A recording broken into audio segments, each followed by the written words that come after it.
Okay, we're probably going to hear that.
Hey, you dorks, this is Gunnar Hansen, Leatherface from the Texas Chainsaw Massacre, and you are listening to The Dorkening. Hi, I'm Brian Johnson, and although you probably accidentally stumbled across it and have no idea why you're watching it, you are in fact watching The Dorkening.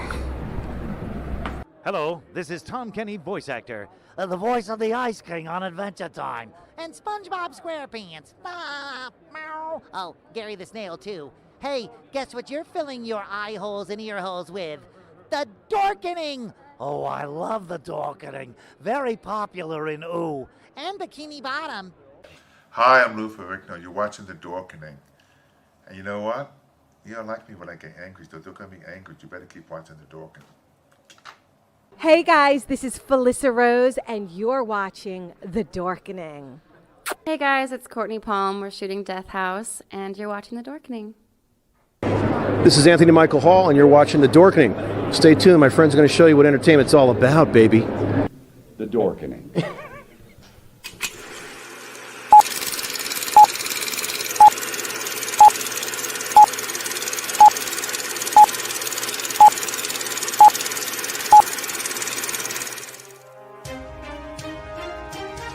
The Dorkening and all affiliated shows are not intended for anyone under the age of 18.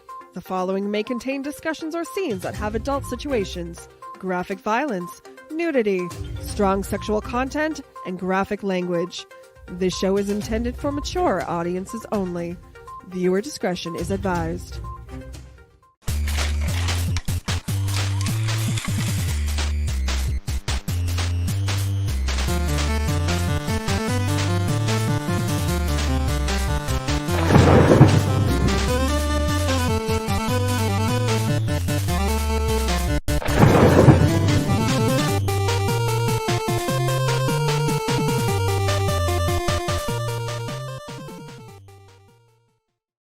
Rise and shine, my sinners.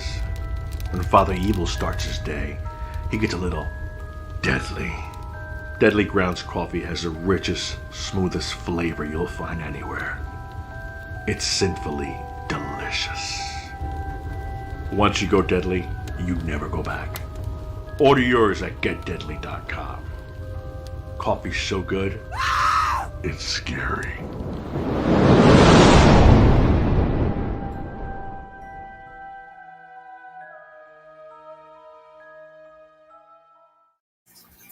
Hey, happy Monday, everybody. I hope you're having a fabulous day. My name's Leo. I'm the monkey behind the keyboard here. You're watching Creator Spotlight, and we have an incredible guest for you today. But as always, RW, how's it going, bud? Hey, guys. How are you? Welcome to the Dorkening. Welcome. Philip. How's it going? Recovering from COVID, 3 days now, so we'll see how that goes. But I'm here because we have a great guest tonight. We do. So glad you're doing better, my friend. Would you like to introduce today's guest? Yes. Our guest today is a famous animator who's done so many movies and video games. He's part of my childhood from my teenage years all the way to my 20s. And his name is Philo Barnhart, and I guess he already introduced himself. Hello. Hey, Philo. Everybody cheer. Hello, all my favorite Dorkening fellow people. I know. With all the different shows on the network, I think this is like the third or fourth time we've chatted, and always with different hosts. We have the most awesome Philip and RW here to talk your praises. Welcome back, Philo. Thank you. The Dorkening is going to take over the world. Oh, gotta try. I want to make a porno film called The Big Dorkening. Oh dear. That's Charles in the Peanut Gallery. And for everybody listening or watching, that's Charles D Moisant, which runs Silver Phoenix, and I have all the information in the show notes up above or down below for everybody there, so definitely go check them out. KR Tooley says, what up? Hey KR, how's it going? A bunch of people watching, so if you have questions, put them in the chat and I'll get to them as best as I can. But just so you know, you are watching I would say animation royalty, because you've worked on some amazing stuff. I mean, Little Mermaid, the Smurfs, Star Trek the Motion Picture, Dragon's Lair. Yes. Oh my God. Oh, yes, I see that Philip is all decked out in our regalia there. our cartoon royalty, Princess Daphne. Yeah. Yes, that's right. Princess Daphne right here, who Dirk the Daring saves. And here's Dirk right there. And we've seen a lot of your I've seen pretty much your entire IMDb at theaters or played the video games. So I've seen pretty much every film that you've worked on at theaters. The Little Mermaid, American Tail, The Black Cauldron, Beauty and the Beast, and then, of course, Space Ace and Dragon's Lair. And my very first book, one of my very first real books I read was The Secret of NIMH, and I saw that film as well. Yes. O'Brien. Yeah. Yes, indeed. Yes. Yeah. I actually wrote to him, but it was after he had passed, unfortunately. But we wanted. Yeah, I know. So, what have you been up to lately? Are you retired? Are you still really working? What's going on in your life? For the most part, I started retirement a little early because I'm still 64, but this is the year when I pour on the steam to finish that. But in the meantime, I'm keeping busy with Charles, and we're starting shows again. We're going to our first convention the end of this week. Chattacon in Chattanooga at the Trade Hotel. Yeah, you remember the Chattanooga Choo Choo from the song fame? The 1940s, I believe. Well, that's the real train is there. That's the actual station. Yeah, and we may actually stay in one of the cars too, like we did the first time we went to Chattacon. So yeah, I heard that's a movie with George Kennedy. Yeah, it's a real that's right. That's right. Yeah. No, I heard that's a great convention. So hopefully it'll be good now with the COVID problems. But I'm sure you'll enjoy it. My brother lives just outside of Chattanooga, so I've been there a number of times. And just real quick, Benjamin said, that's a whole bunch of sexy up there.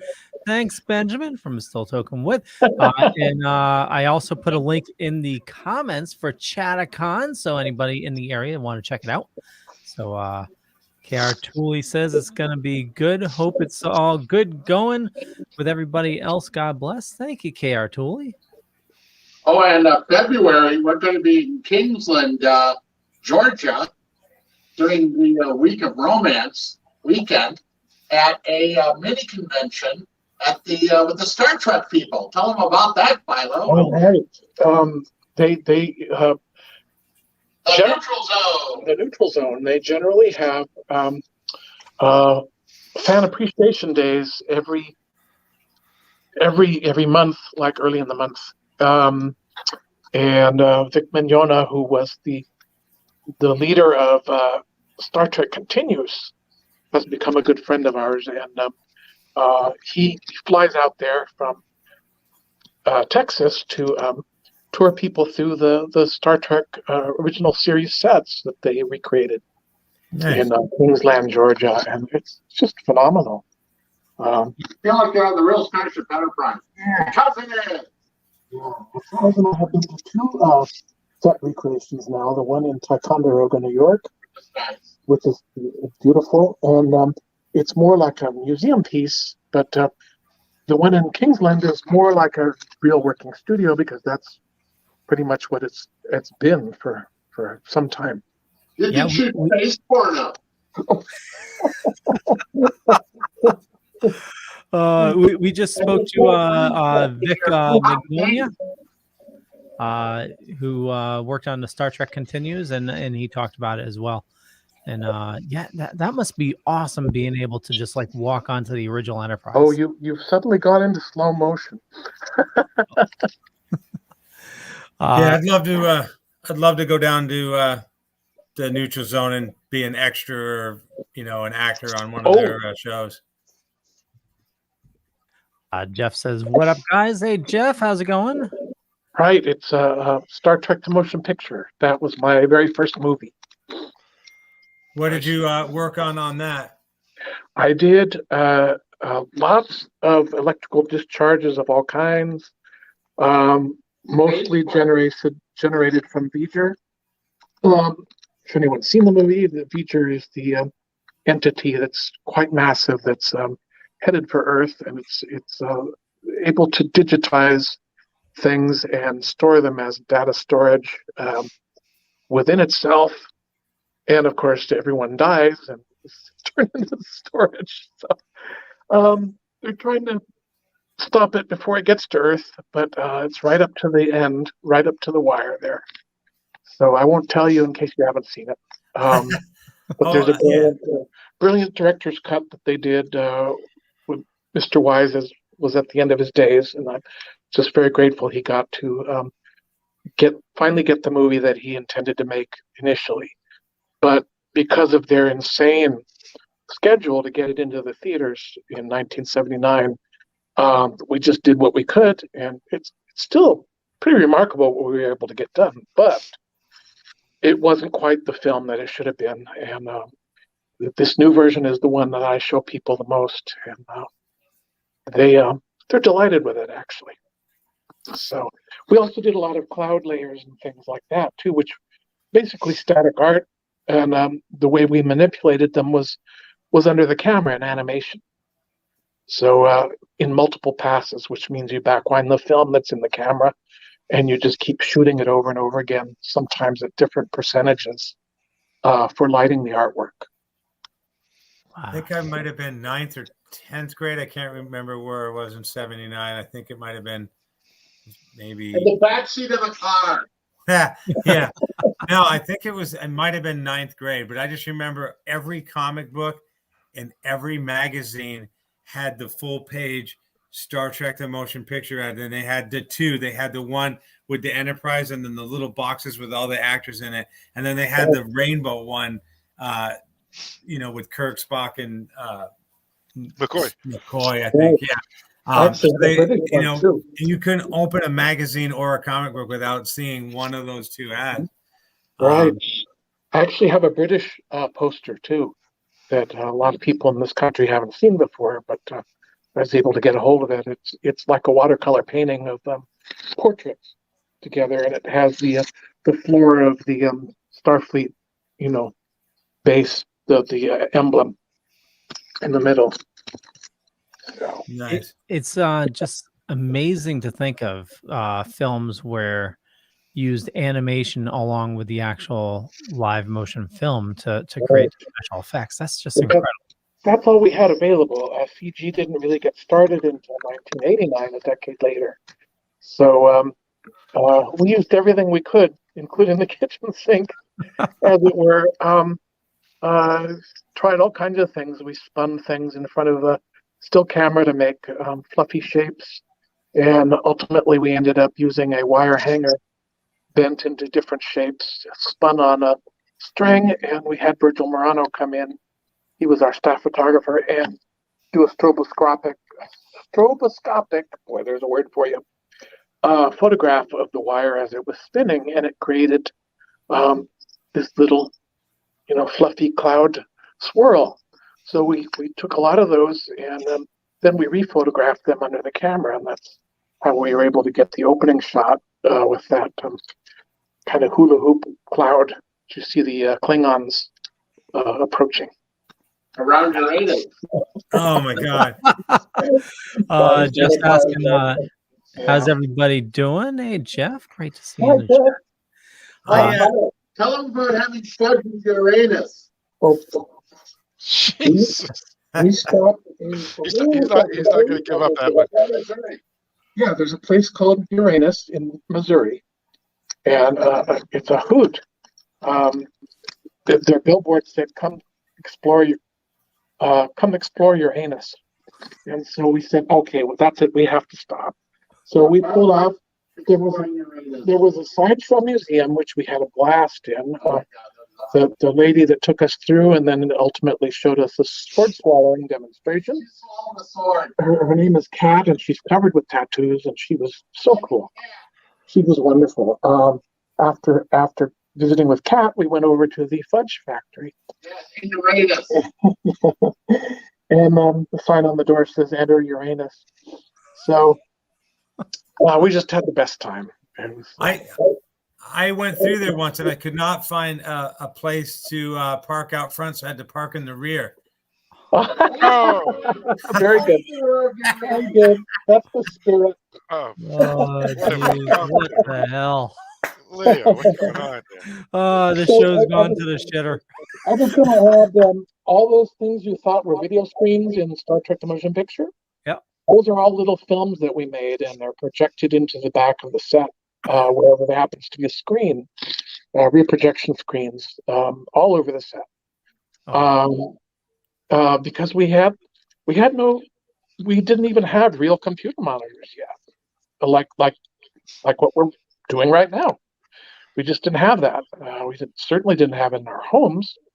And I remember using an ancient beige-colored computer when I was in school, but they were pretty Stone Age compared to what we have now. But yeah, we had to make all the little films. So did them under the animation camera, right on just manipulated little shapes and things, right on the camera plan. So a lot of people to this day think, "Oh, wow, look at all the digital readouts and stuff." Nope, hand animated. Yeah. When that movie came out when I was in school, we were using TRS 80s. That's right. Oh my God. TRS 80. And we were doing that thing where you go 80? 10 equals semicolon Oh, 173. Yeah, and then if you did colon instead of semicolon when you were programming, you like nothing worked, and you're like, oh my God, and you had to go through it all. Go, was that semicolon? Yeah, right. Was that comma? I tried to play games on this thing, and I finally gave up because you had to type in commands, and I didn't know my ass from page 10 for that stuff. You know what Uranus's favorite computer code is?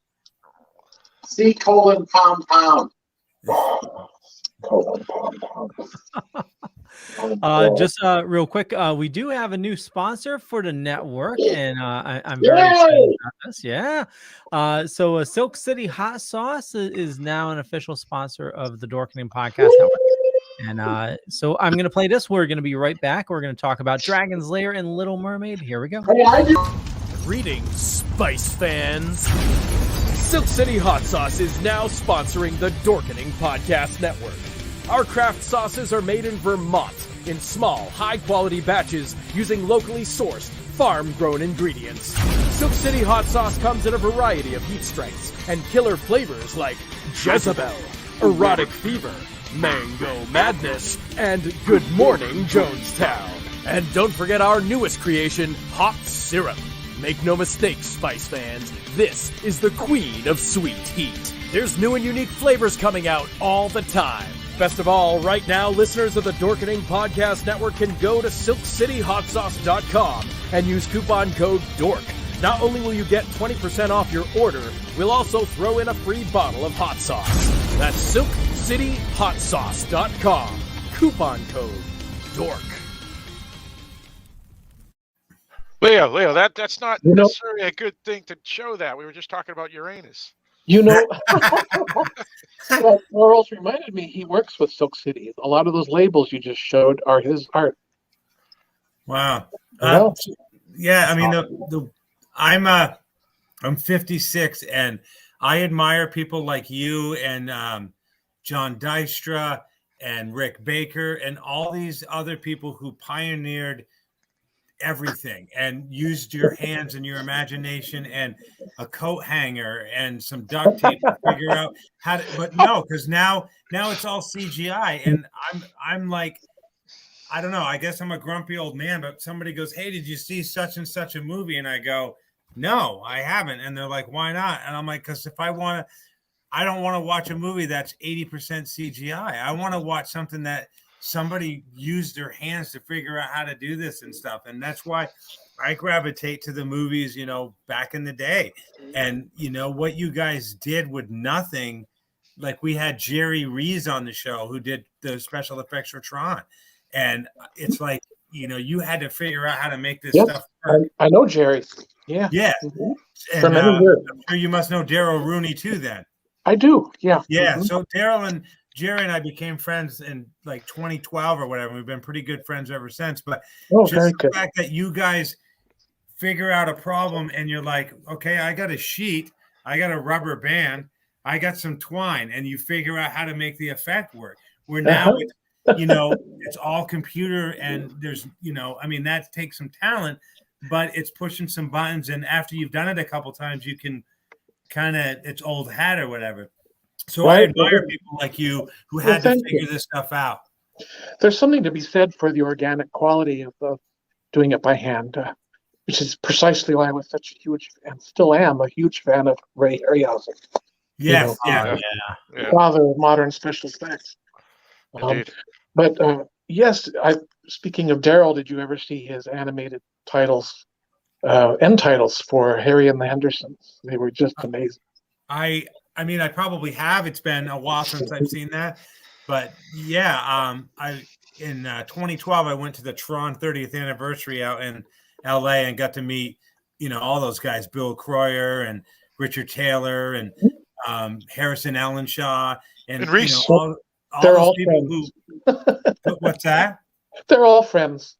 Yeah. And I mean, like, to me, meeting people like you and them, that to me is like, you know, I wish I could have met Ray Harryhausen, and I luckily wrote to Rick Baker last year, and he signed some stuff and sent it back, which blew my mind because I've always looked up to him. And the one thing about the 76 King Kong, I mean, no one likes it, but he walked around in that monkey suit and he was Kong, and he gets special contributions at the end. It's like he was. I like that movie. He did a great job with that. Yeah, I mean, it is what it is, but you know, Rick rose above. So yeah, and people like you, I think, you know, I stay to the end credits because I'm like, that guy had something to do with this movie. Oh, yeah. This guy had something to do with this movie. You know, and the star gets $20 million to come in and do a couple of lines. You guys figure out how all the other stuff works, and you guys really are the movie makers. You know, that's my opinion. Well, thank you for staying for the credits as well, because most people are on their way to their car by the time they come on. I think that's why Pixar does things like put, you know, clips of film in there with theirs. But Yeah. KR Tooley says I graduated 1979. Yeah, they were smoking some good stuff back then too. That's true. So speaking of cutting edge, and you know, definitely, you know, opening a new world.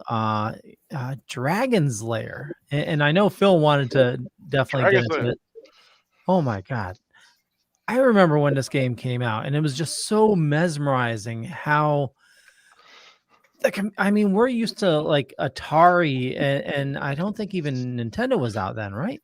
It was just these crummy No graphics. Nintendo yet. No. Then all of a sudden, you have this amazing artwork coming on the screen that you can control, and it was just holy shit for a little kid gaming. That was just mind blowing. Well, the visuals were very simple back then. They had to be because of the computer programs they had.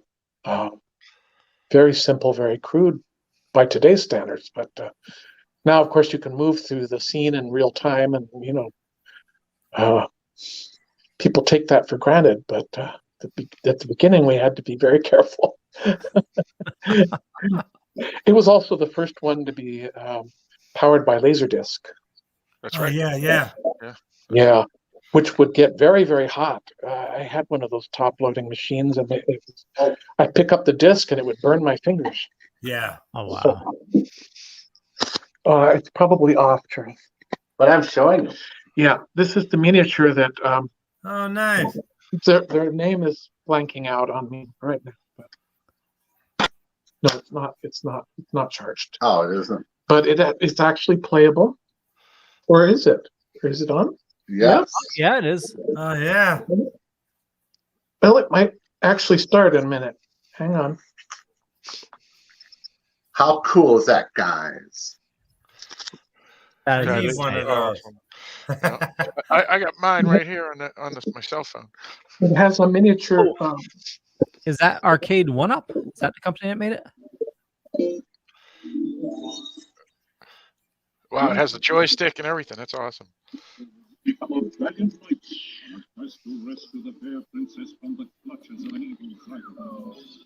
There's Daphne. Oh my god.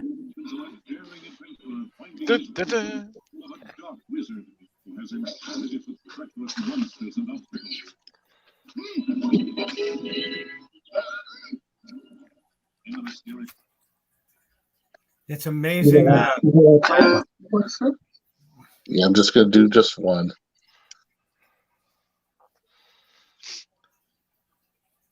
See the miniature joystick? Isn't that a riot? And it even works too. That is crazy. Come a long way. Oh. Oh, Anyway. and there went 50 cents. That's right. Well, it's funny because when that game first came out, I was like, wow. And I put my quarter in, hit one player, and then it said game over. I'm like, wow, that was a quick game. Quarter? That game was 50 cents when it came out. It was. I was so pissed that I was like, you got to spend 50 cents for that game? Yeah, it was expensive. It was worth it. Oh, look at him on the phone here. Yeah, I got it on my cell phone here. The arcade owners got smart and they put a extra monitor above the each unit so that people waiting in line to play it could see what was going on, you know, and kind of gear themselves up for what was to come. Wow. So what's funny, Charles said he saw kids playing it backwards. That was me. I played it backwards. Yeah, well, he played it backwards. Me, I couldn't play it to save my life. I couldn't save Dirk's either. But I've won it many times. We had a free one we could play in the lobby of the studio, and I had enough talent to make the game. I could not play. Yeah. So what was the process like? And by the way, that was I was wrong. It was not Arcade 1-Up. Arcade 1-Up does have a like a full size one, but that was New Wave Toys, Dragon's Lair Replicade. What's funny is this phone right here has more computing power in it than that computer game originally had. Yeah, that's true. This is the modern age we live in. Yeah. Yeah, but I mean, you know, to try to do that amount of programming with very limited memory is just, I'm assuming it was obviously very difficult. But what was the process of like? I'm assuming like the programmers came to you and said, "Hey, we need so many, screens to go," or what did they do? Right. Well, it was Rick Dyer's brainchild initially, and he was at a research development company. I believe it was his own, as a matter of fact. It was either Magicom or something like that. I can't remember their name exactly, but he had the idea to make a movie that you could. It's almost like those choose your own adventure books. Yeah, right. Disney made a lot of those as well, where the child could follow along to a certain point, and then they would give you choices, and then you'd have to turn to a page elsewhere in the book to see how it turned out. Well, it was the same kind of thing. So in that way, it's predetermined. It's not like the games they make now, where you actually do have a choice of your own where you want to go.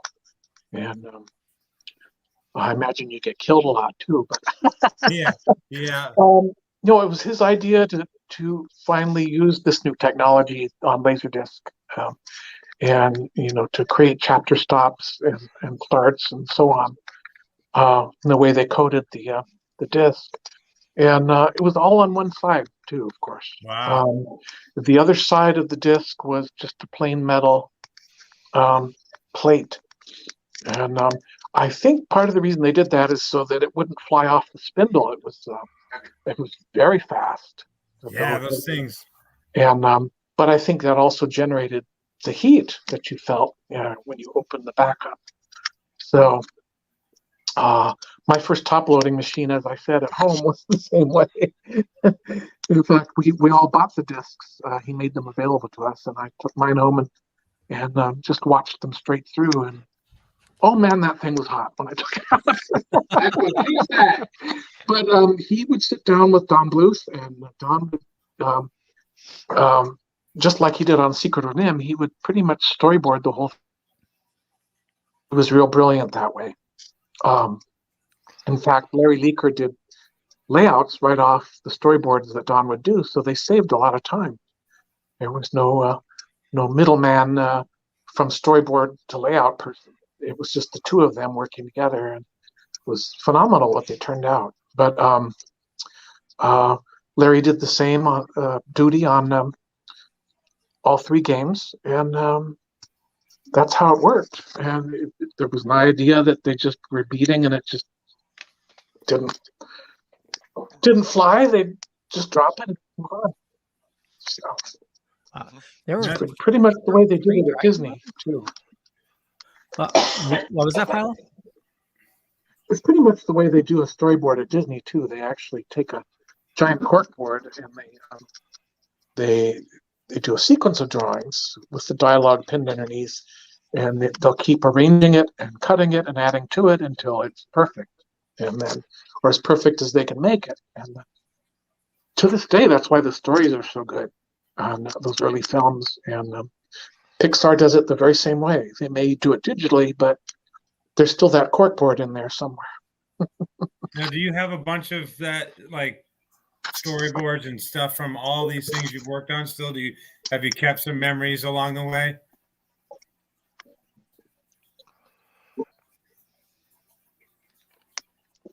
Oh, did we lose you, Philo? I don't know. I think so. Oh. Not sure if we can hear you. I said, yeah. Did you? I said, have you kept some of the stuff like from different projects you've worked on? Like yeah, I used to have a lot more when I lived in California.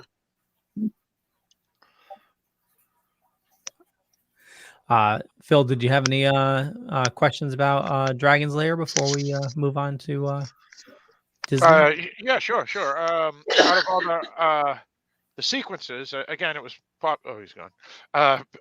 Basically, it's was perfect timing because Dungeons and Dragons was real popular at that time too, Yeah. for the listeners. But with Dungeons and Dragons being a real play in it and whatnot. The role playing game. Yeah, TSR Dungeons and Dragons. Yeah. And so they had a huge fan base for fantasy and all that back then, and it was just a few years after The Hobbit was real popular in the late '60s, and so when this game came with the animation it had, just like Disney, it was incredible, and you get to control the character. And you're saving the princess, just like you would see in Dungeons and Dragons or in any fantasy movie, sword and sandal stuff with Conan or whatever. And so it was a hit. It was huge, And like you said, Leo, it was 50 cents a pop, and that's a lot of money for a video game at the time. Well, it was also like action, there was actually action happening, and it was just so animated where. Like Dragon's Lair, there was a Dragon's Lair video game for the computer, but it was like really blocky and it was just real slow. Yeah. Welcome back, Philo. Oh, thank you. We had technical difficulties. You all were slowing down like you were on a slow motion film, and then it went black. Well, you're back now, and the question we had for you was for Dragon's Lair with all its various different monsters and such. What was your favorite one of all the ones that were there? Oh gosh, that would be hard to decide, but actually, when we got into Space Ace, there were a lot more of them that I found appealing in that one. Plus, we got to do a lot more voices in that game too. We all did voices of the characters. So, Don Bluth has a theater background in addition to animation, and it's part of his family heritage, as it is mine. My parents were in theater too, so he sought out all the people that had anything to do with drama class or theater in their lives and asked them if they wanted to do voices when they were getting ready to go to the studio, so the sound studio in Burbank. So that's how we got to do that. You did the Dragon King's voice. The Lizard King. Yeah, well, turns out I might not be the Lizard King because Dave, oh gosh, I'm blanking out. This is old age. Anyway, David also did the voice, and I honestly can't remember now who it is. It could be me though. But you did a Lava Man. Oh, I did a Lava Man. Yeah, I was one of the Lava Men. I was in Space Ace. I was the computer voice that you heard all the time. Things like alert, seal off all exits to level 1, close main gate. Let's see, what else? The Blue Cats. Dave Spafford, thank you. Dave Spafford and I were the Blue Cats. We did that together, and the little triangular guys in Space Ace.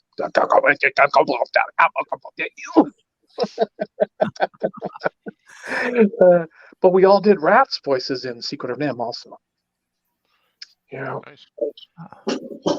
Well, you mentioned your family also did animation. So you're a second generation Disney animator, is that correct? Yes, I'm a second generation. Better than being second rate, I guess. Yeah. My mother started at Disney first in 1942, and then my father joined the studio in 1944. He was serving, of course, in World War II. He was teaching people to use anti-aircraft gun and coast artillery in Chile, where he was stationed. But he was also prone to sleepwalking, so they sent him home with an honorable discharge, and he was furious because everyone wanted to serve, of course, in those days. It's a little bit different time from now. The chips were really down then. So he stewed about it for a few years, and then his friend John Freeman got a job there as an animator. And he called him in Iowa, Cedar Rapids, Iowa, and he says, Dale, you really should come out here on the train and apply with Walt and see what happens. And they hired him like immediately. he had a very impressive portfolio. So my mother left to start raising our family in 1946 or so. So her last project was Song of the South. But they were married in 44, the same year they met, actually. He didn't waste any time back then because he didn't know what tomorrow was going to bring, I think. But so Dad remained until around 1969 or 70. Yeah, his last film was The Aristocats. Oh, Yeah. Yeah, and they did hire him back to do some key cleanup work on Bed Knobs and Broomsticks after that also. Wow. All the animated undersea stuff that they did. And I remember watching him work on that at home. Because of the intrinsic value, of course, of animation, Disney had its own peg assignment at the bottom of the animation disc that was exclusively theirs, so that you could not take the work home and do it correctly, because the pegs were closer together than the standard Acme pegs that we all use in the rest of the business. So pegs are a little farther apart. So they finally went Acme around that time, and then everyone was able to work at home. They relaxed a bit. So that was great. Otherwise, they wouldn't have gotten their films finished. They had to let people work at home. Now they let entire studios help them finish a film. So they subcontract out to a lot of places. Even with the digital stuff now, they do that. Yeah, I hear, like Pixar was talking about, I think it was Pixar, with the pandemic, everybody's working from home. So, a lot of people ended up getting computers shipped to their home, the render stations and whatnot to right. Ben's saying to ask Philo about his acting career. And I just want to say, before we ask that, Bed Knobs and Broomsticks, I absolutely adored that movie when I was a kid. Yeah, it certainly was unique. The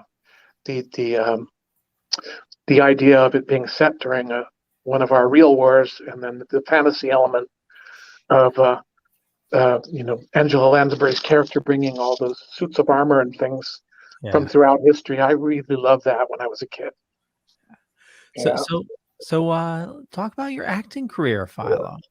Oh, well, that in a roundabout way, that started when I was about 6 or 7, and I was going to be the voice of Christopher Robin in the first Winnie the Pooh that the studio did, and I believe that was the Honey Tree. And I practiced with my father every night, starting in 1962, and it was, he would record me on a woolen sock reel-to-reel tape recorder that we had. We had that thing for years. I ended up inheriting it and using it when I was in high school. Nice. But great machine. And he filled a tape with me practicing my British accent, and I was getting it pretty good. And I made it to runner-ups out of 150 little boys. I was runner-up to Bruce Reitherman, the director's son, who ultimately got the part. So.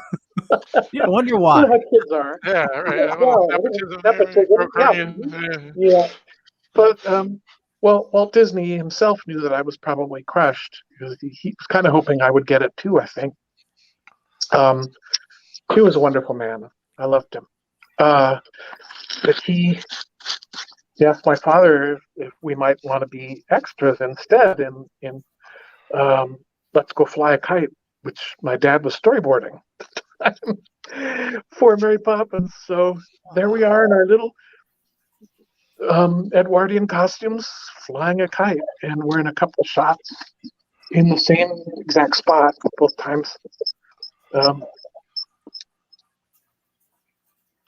When they go up the street. So I have a... We might have lost him again. He's frozen. It's the little gremlins. Can you all still hear me? Yes. We can hear you now, yeah. Okay. I'll stand there still. Yeah, we can hear you.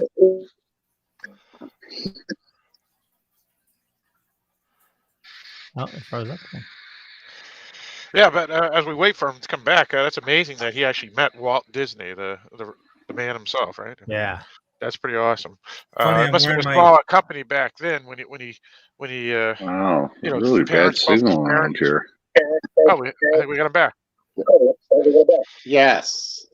I'm the Hello. technical support. Oh, Yeah, thank goodness. Thank you for that. By the way, Philo's working on That's appropriate that I'm wearing my Bert for Mary Poppins hat tonight. There you go, Artie.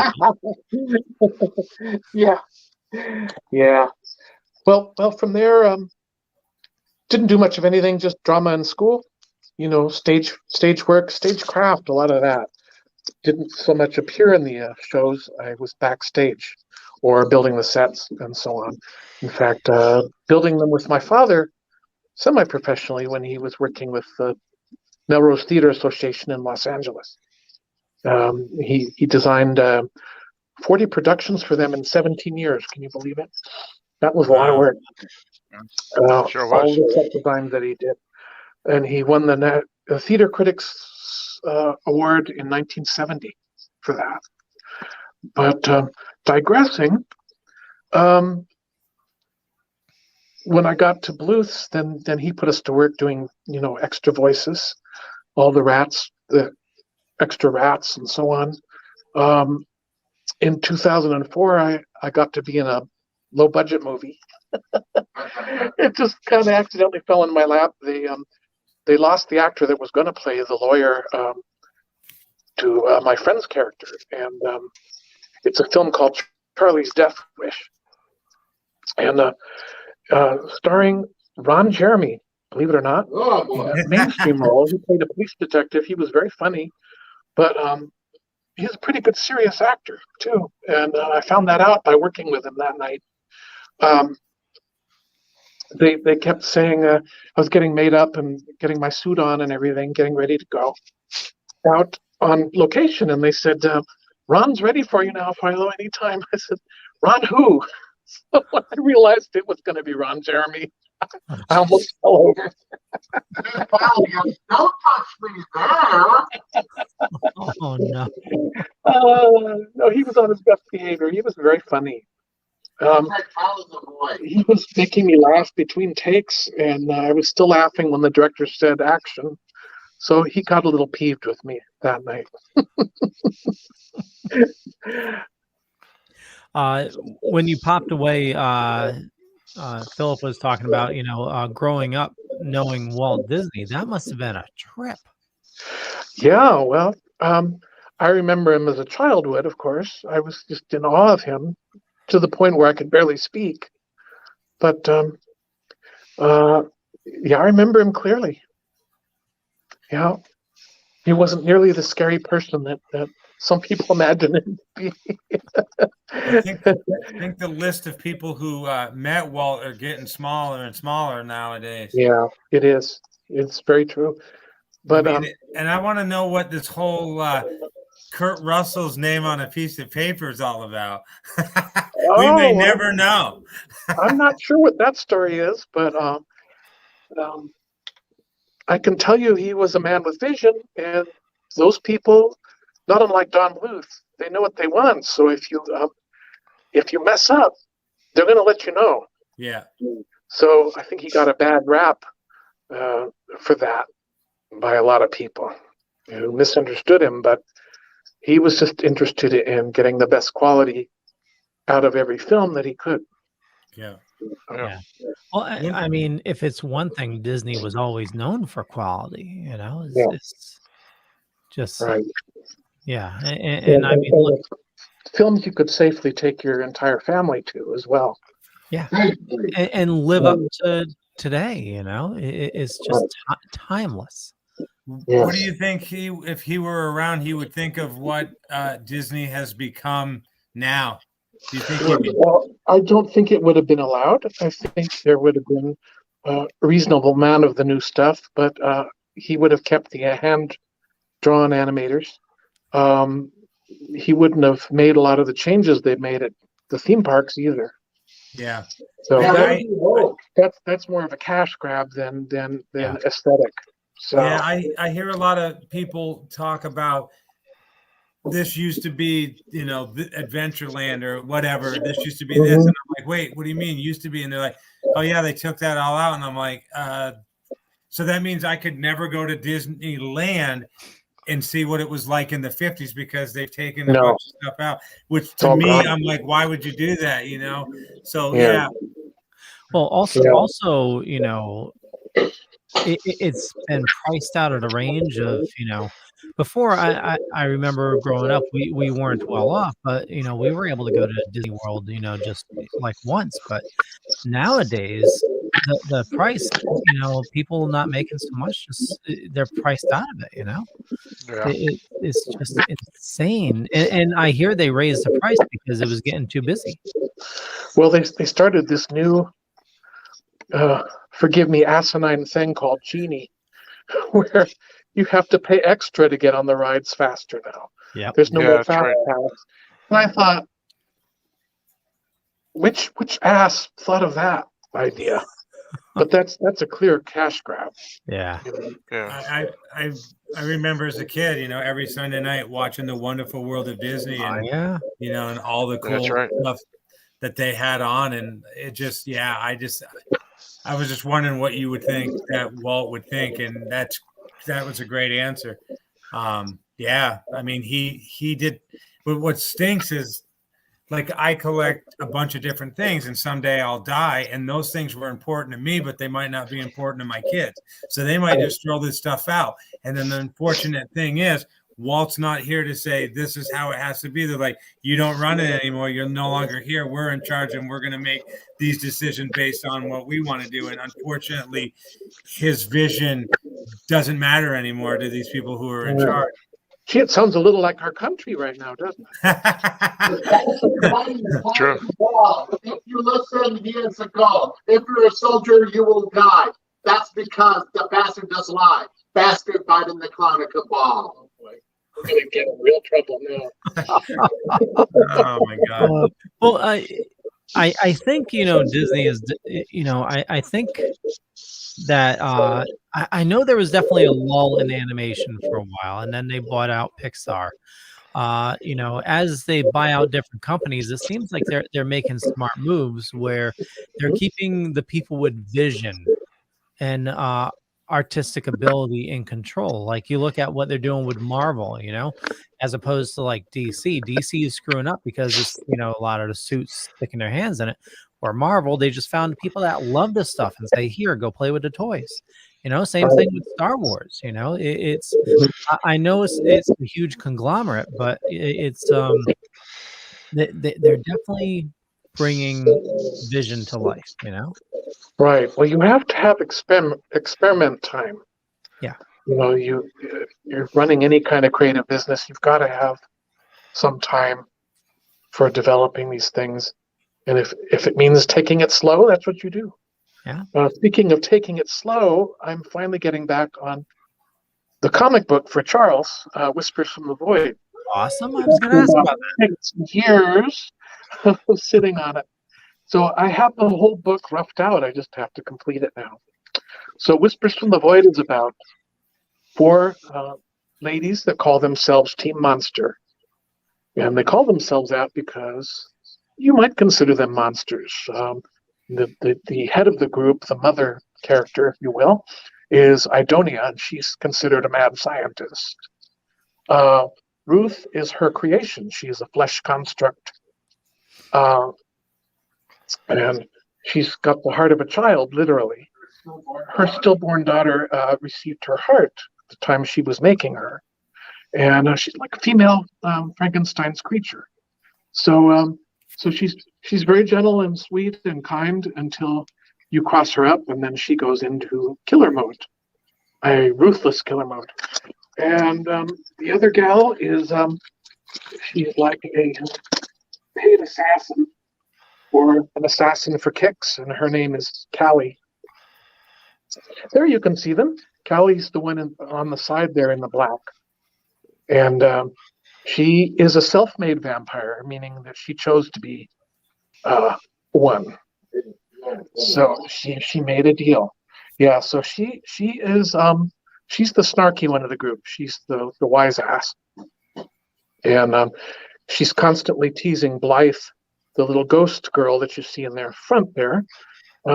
She died at the age of 18 after having just been married, and she was poisoned on her wedding night, and there she is still.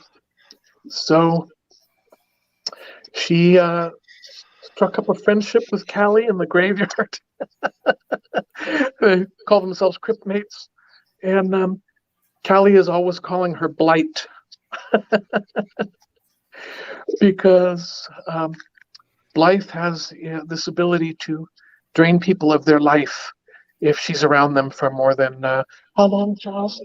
More than 10 minutes. Yeah, they start to lose their life force, and she can't stand that. That happens, but there's nothing she can do to stop it. So, also in this universe, all the characters are represented by the 7 deadly sins. So maybe you could explain, Charles. Yeah, all monsters are reflections of the 7 deadly sins. So you have the mad scientist, Pride, who is able to control envy, the ghost, gluttony, the vampire, wrath, the flesh construct. And the mad scientist has a hypothesis: what if we can do good but through our aberrant means? Then are we truly evil? So, of course, Pride would think of something like that. And they go around doing their horrific stuff, but they ain't good. Right, they're battling other evil creatures. Yeah. Brain. Hilda's Brain is going to be an alien girl in one of the future episodes, too. Sloth. Yeah, Sloth. Very cool. Now, you're working on book 2, is that correct? Yes, I'm on book 2. Have been for some time. Book 1 was done by Robert Moran. He's an artist out of Scotland, and he did a film noir version of the characters in the first issue, and it's really beautiful to look at. That's been recolored by Al Jolsa, and that one will be reprinted in the new form when issue 2 is done. Right, they actually took my suggestions for the color on issue 2, and they put them into 1. Isn't that right? So I'm proud of that. Nice. That's awesome. Yeah. And how did you guys all get involved in that? Is it who wrote it? And came up with that out there. Charles created it, and Okay. There were 3 or 4 ladies. Yeah, I thought it might be interesting to get the romance writers to write it. Romance novelists. Romance novelists doing horror. Yeah. It's not unlike really Dark Shadows, the TV show, which was, melodrama. Okay. Yeah. Yeah. Sadly, this is real life. One's died. Yeah. Yeah. So we're losing them quick. Well, we hope we get this issue done. Yeah. And Philo can be like, I did a comic book. We still have Cheryl Bodine. She's the leader of the group. She's an amazing woman. Yeah, she's quite beautiful and talented, But we really wanted this to be the female perspective all the way through. Yeah, well, these women are just brutal monsters.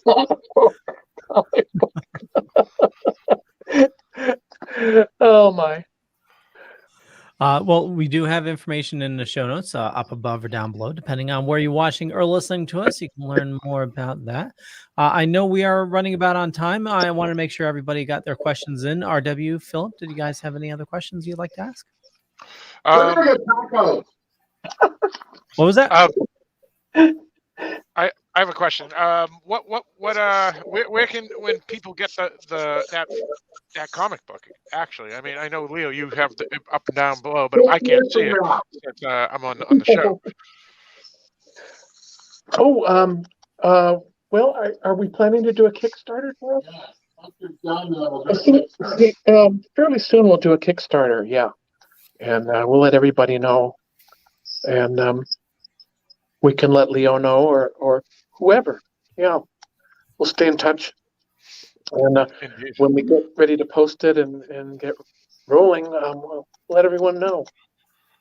Yeah. Now, what about the first book? I think it's on Amazon, right? It's not a print. Well, at the moment it's out of print, but we'll find that. Like Charles said, it's been recolored, so it's going to come out again. When issue 2 is done. When issue 2 is done, he wants to offer them together. So. Yeah, that would be best. Absolutely, because we want to catch up on the first one. That's for sure. And you'll see a big difference between the styles because, as I said, Roberts is like an old 1940s movie, which is really cool with the shadows and very film noir. And then mine is Disney-fied. Like you take the princesses and mix them with monsters, and that's what you get. Nice. Yeah, the whole scary scene in a later issue is there's a pie in the room. Oh no, that's not in this book.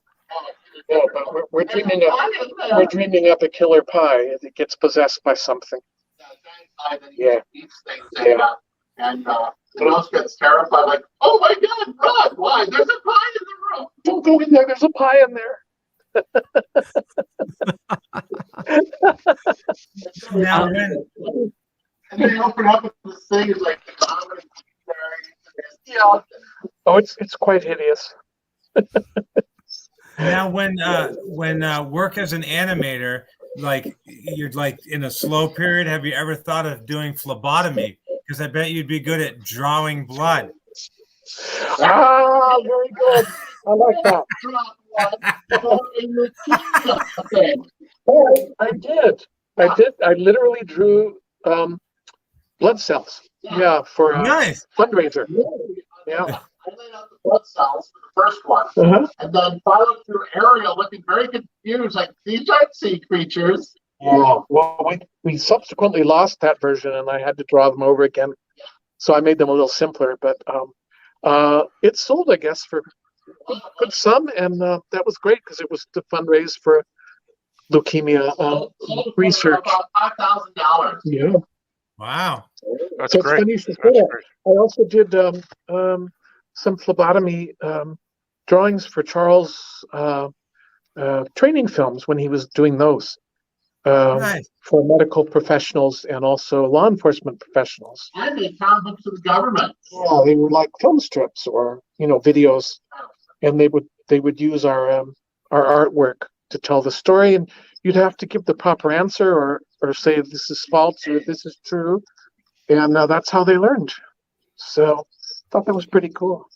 See, Leo, I'm making a really bad joke. I said you should become a phlebotomist and then you could draw blood, and he actually drew blood. So look at that. It turned out to be you. And Charles just gave blood, didn't you? A couple things we didn't mention, and I wanted to make sure we definitely brought them up because they're everything has been incredible so far. But like Smurfs, yes, we worked on 50 episodes of the Smurfs. Like, the little blue bastard. So what was your favorite aspect of that to work on? Mickey Mouse. Yeah, we used the same formula for drawing them that is used on Mickey Mouse, using all circles and teardrop bodies and rubber hose legs and big white gloves, simple feet. And the only thing that was that much different was their snout and their head arrangement. Mickey's got those sideways ears on his head, and the Smurfs have that big floppy hat. For the most part, I really loved working on them. Some days they could be a challenge. Designing a new Smurf for each episode was tough because Iwo Takamoto would have us do them over and over and over again until we were ready to screen. He was the head of the entire department, the design department. But Bob Singer, my immediate boss, he did a lot to smooth that over. So for the most part, it was a lot of fun. Bob trusted me with the props for the characters too, so that's most of what I did was props for them to use in the show. But I did a lot of character work as well. But I was also a little disturbed early on. Yeah, thank you. Because I was worried about Smurfette. She was the only female in the group, and I was always a little mildly concerned about that. If she had gender assignment surgery. Yeah. Smurfette. The simpler times, huh? Yeah. Can you imagine Smurfette and Strawberry Shortcake getting into a porno film to be Strawberry Short Cheesecake? Oh my. Oh my. But the second year I was at Hanna-Barbera, I got to design with this large crew. Well, it wasn't that large. Godzilla. From the 1978. 30 suns in the sky. Godzilla, Godzilla, Godzilla. Godzuki. All the time. Yeah, Godzuki. Philip, did you watch the Godzilla cartoon when you were a kid? I watched it a little bit. I don't think I ever was around when it was playing though, so I didn't get to see it as often as some of the other big shows back in those days. Right. Yeah, RW, I know you watched.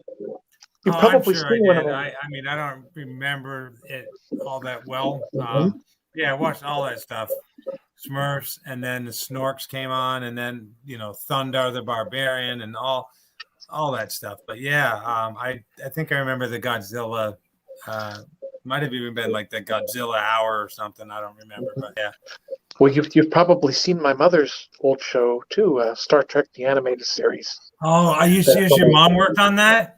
Yeah, she was an I loved Filmation. I think Filmation was one of the best animated cartoon networks out there.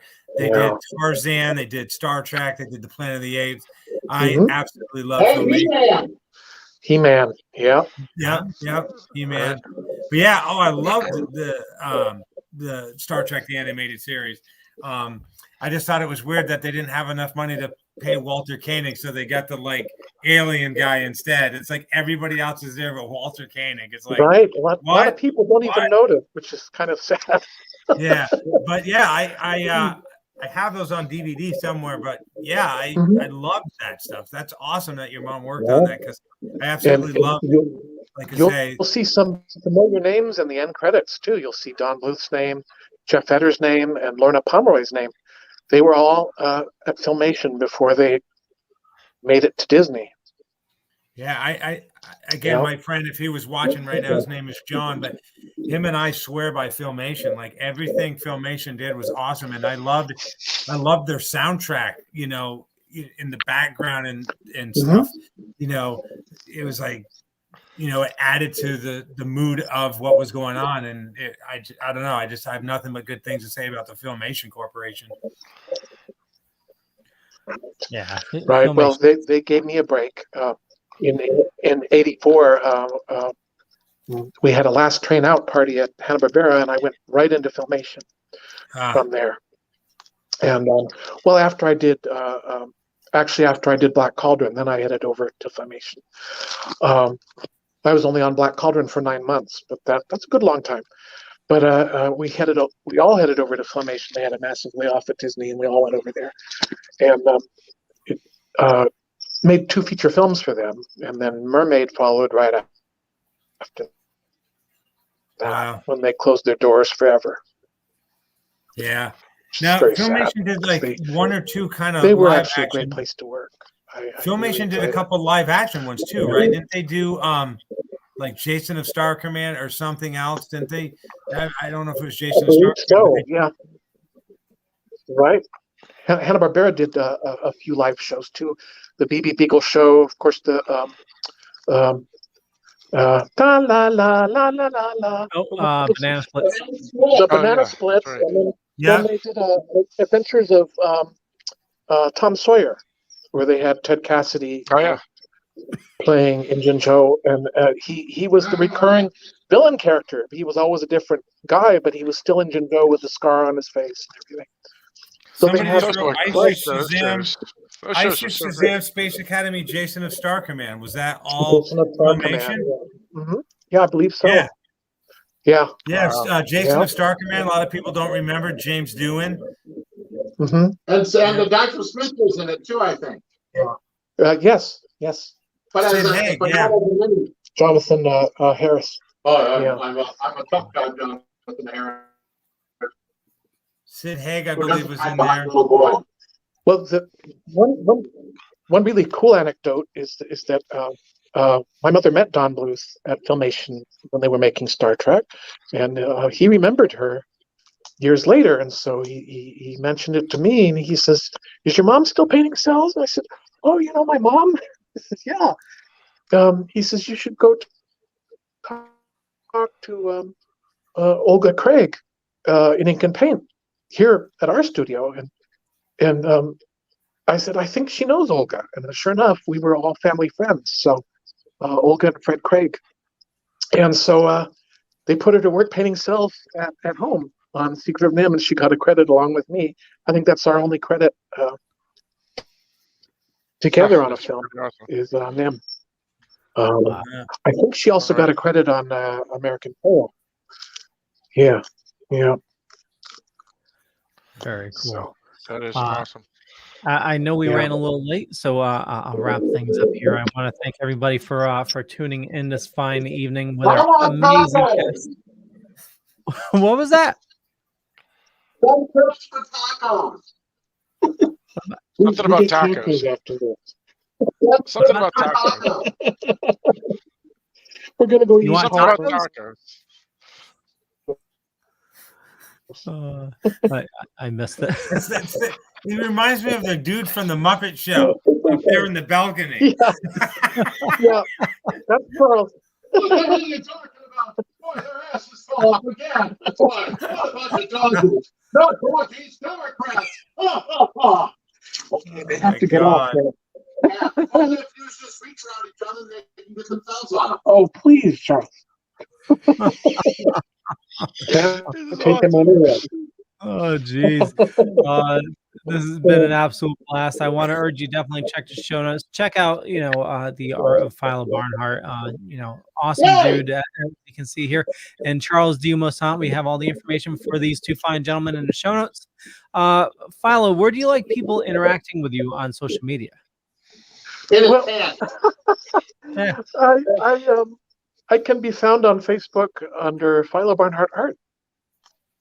And if you want to check out, I could speak English before. I don't know what's happening now.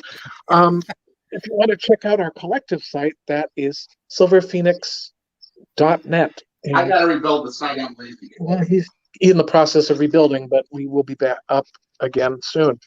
But you need the net to catch the bird, as Charles says. So that's silverphoenix.net. Awesome. And Hardy Girl 66, just so you know, we have these saved, so you can just go back and rewatch it. We had a lot of fun earlier in the show. RW. You put me on the spot. No, I'm just kidding. You can follow me here. All my links for all my social media are at the very bottom of the page. There's also a link to my book, which I don't have with me today because I forgot it, but it's Life Inside My Head, Living with ADHD, Ramblings by R.W. Martin. Please pick up a copy of the book. I'm going on a cruise in February. I need some extra money. Anyways, thank you guys for having me. It is a pleasure having you, Philo. Philip. Yes, folks can find me at darkdiscussions.com, and then they also can go to Dark Discussions podcast on Facebook, and I'm also on Facebook under my own name is Philip Perrin. So, Okay. And for me, just Google Leo Pond. You find a bunch of stuff. Could be true, could be not. But more importantly, I want you to follow these awesome people. And for me, I run a little thing called the Dorkening Podcast Network. We have a ton of shows on the network. Again, a lot of awesome people doing a lot of awesome stuff, including Philo. And Philo is going to be, you're going to be at Neutral Zone Con. You're also going to be at Chattanooga Con or Chattacon.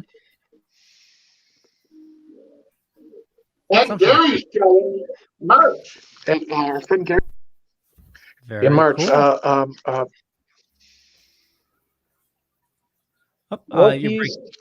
Northeast Comic-Con. Comic-Con. And there's some awesome convention we're going to do in August. Northeast Comic Con? Yeah, Northeast Yes. Comic Con. Harry Summers. Yeah, where's that? Was that No, located? one in August. It's an evil con. That's the one in Boxborough, right? Boxborough, Massachusetts. Foxborough. Wait, are you talking about Yeah, August? that's right. All right, I'll see you there in August for sure. I was there the last one they just had. Foxborough. Yeah, make sure No, you stop August on is by. a different show.